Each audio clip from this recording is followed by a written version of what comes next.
In this video, we're going to be proving that the sequence sine n over n as n approaches infinity converges to 0.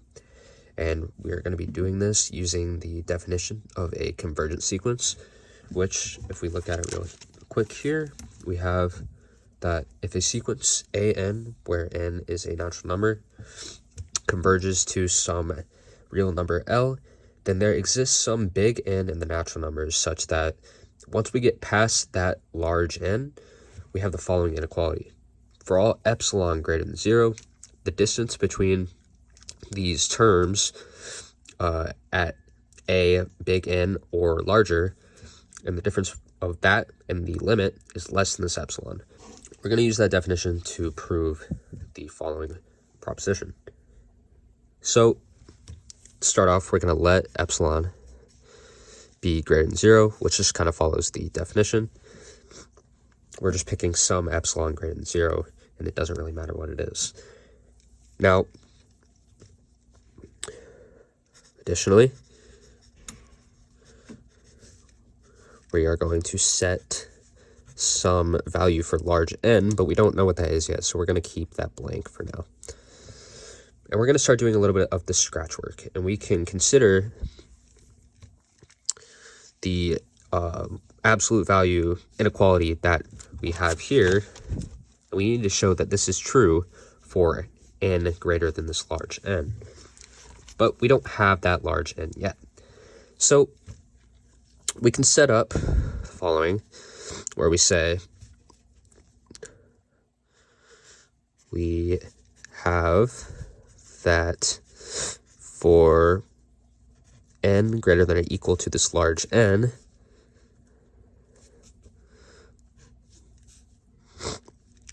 sine n over n minus the proposed limit 0, we have the absolute value, which simplifies to the absolute value of sine n over n, which simplifies further to just sine n over n without the absolute value.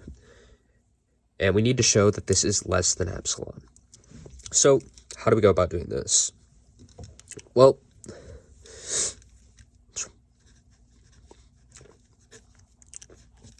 what we can do here is we can say, well, notice sine n is less than or equal to 1 for all the natural numbers. So we can write sine n over n is less than or equal to 1 over n. And you'll notice that this is true because sine n has a maximum value of 1.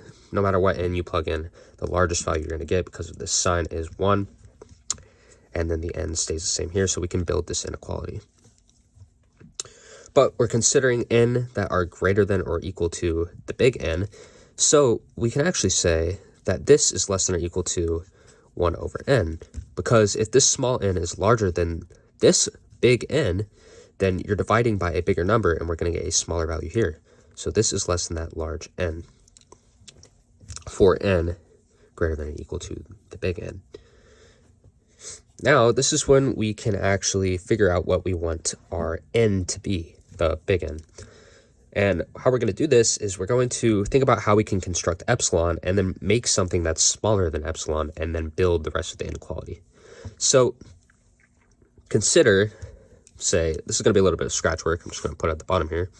If we think about if n is equal to 1 over epsilon. If n is equal to 1 over epsilon, we have 1 over epsilon, which equals epsilon. And then we would have sine n over n is less than or equal to 1 over n, which is less than or equal to epsilon. And this is close to what we want to get, but we need to show a strict inequality, like so. We can't have the less than or equal to.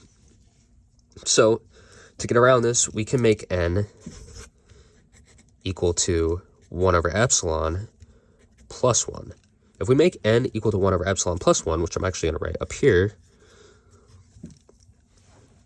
then we have that 1 over n is less than or equal to 1 over 1 over epsilon.